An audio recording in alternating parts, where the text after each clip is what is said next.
Shalom. Nah, di episode kali ini kita akan bahas tentang suatu hal yang menarik dari kisah penyangkalan Petrus, yaitu sosok ayam yang disebut di dalam kitab-kitab Injil. Apakah itu benar sekedar ayam jantan ataukah ada makna lebih dalam? Yuk kita selalu bersama di Truth is Fun.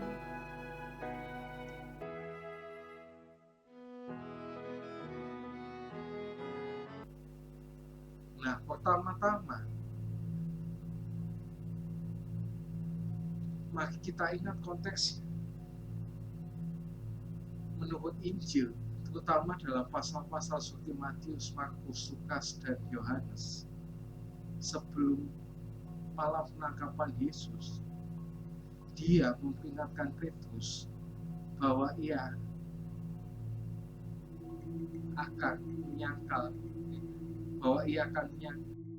bahwa Petrus akan menyangkal dia 3 kali sebelum ayam berkokok. Nah ini setelah Yesus ditangkap, Petrus memang menyangkal Yesus 3 kali. Nah, setelah sangkalan ketiga, sebuah suara kokok ayam terdengar, dan Petrus langsung teringat kata-kata Yesus selalu menangis dengan sedih. Tapi di balik kata ayam ini, beberapa pertanyaan itu muncul. Apakah maksud dari ayam itu? Apakah sekedar hewan biasa? Atau simbol kiasan tertentu? Memang di film-film termasuk yang lagi hits ini yang keluarnya tahun lalu tapi sekarang ditayangkan lagi, yang judulnya Last Supper itu juga di ayam juga, suaranya ayam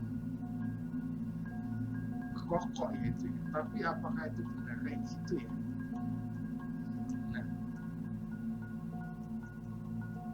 Nah, salah satu hal menarik dari hal ini adalah perbedaan Injil tentang jumlah kali kokok ayam. Markus mencatat ayam berkokok 2 kali, sedangkan Matius, Lukas, dan Yohanes menyebut hanya 1 kokok aja. Nah, kenapa sih kok beda? Apakah ini ada kontradiksi?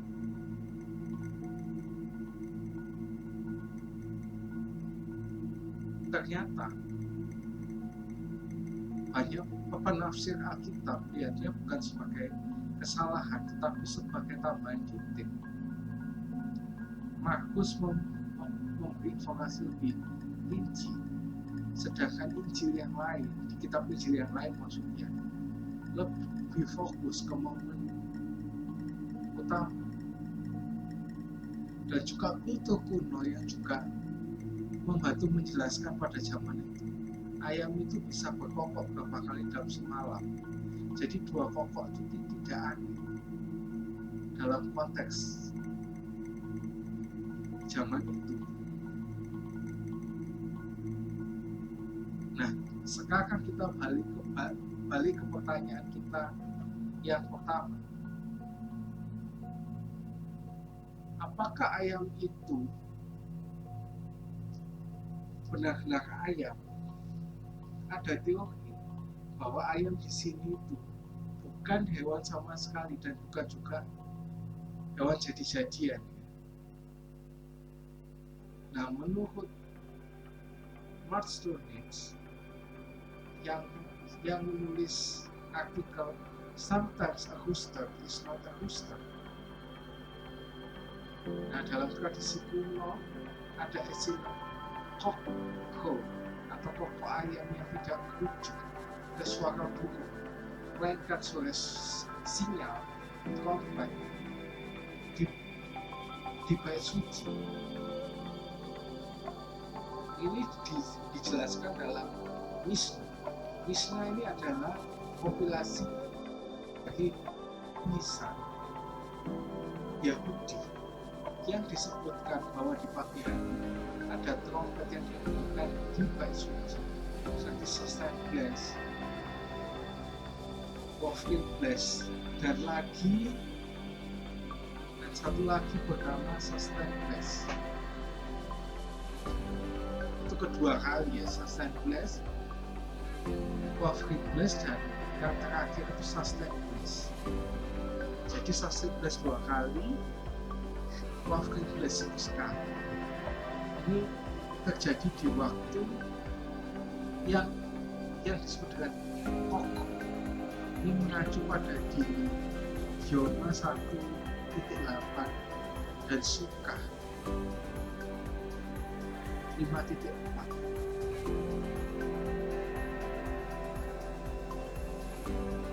Nah, kata Yunani yang dipakai untuk istilah ini adalah alek, yang biasanya diterjemahkan ayam jantan, tetapi bisa juga diterjemahkan berarti men atau suami. Jadi ada pandangan pernyataan bahwa Yesus bukan merujuk pada ayam, tapi melainkan pada orang yang berteriak atau orang yang membunyikan trompet. Nah, dalam hal ini bukan hanya masalah bahasa, tapi juga konteks budaya Yahudi kuno. Trompet digunakan di bait suci untuk menandai waktu. Jadi kokok ayam bisa jadi adalah figuratif untuk menyebut ritual pagi.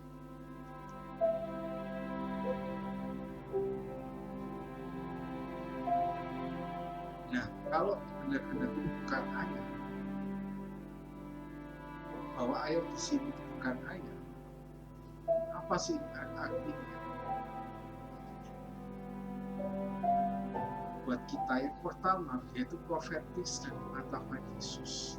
Pernyataan Yesus tentang kokok ini bukan sekedar ramalan hewan, tapi penggenapan waktu suci. Dia tahu persis waktu, yaitu waktu panggilan pagi di bait suci. Yang kedua, simbol penghakiman dan kebangkitan rohani. Dan trompet di pagi hari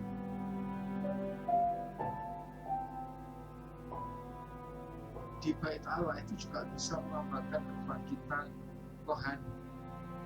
Panggilan untuk bertobat atau pertobatan Petrus, ketika sinyal itu datang, Petrus teringat dan menyesal. Yang ketiga yaitu kerendahan dan kelemahan manusia. Nah, kokok ayam atau panggilan itu menjadi alakan rohani. Nah, di sini Petrus itu gagal menjaga kesetiaan, dan suara itu melambangkan kesadarannya akan dosa dan kelemahan.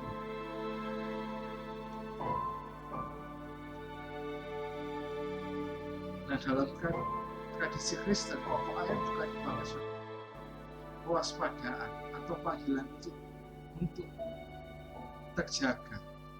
Dan juga suara ini memanggil hati untuk kembali kepada Allah.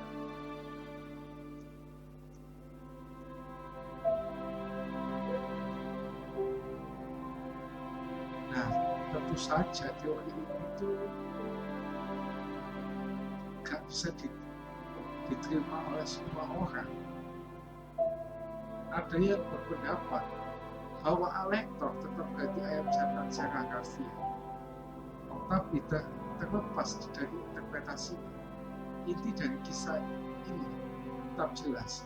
Yesus tahu bahwa Petrus akan gagal, dan Petrus akan merasakan penyesalan yang dalam, dan dia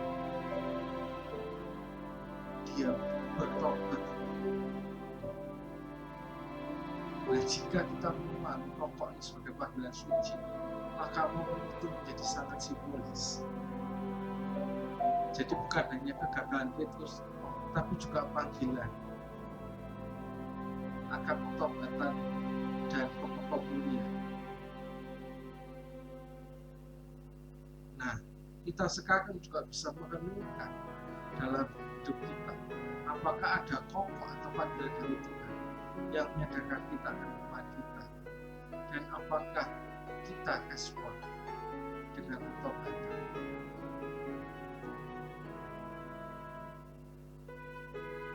Nah, itulah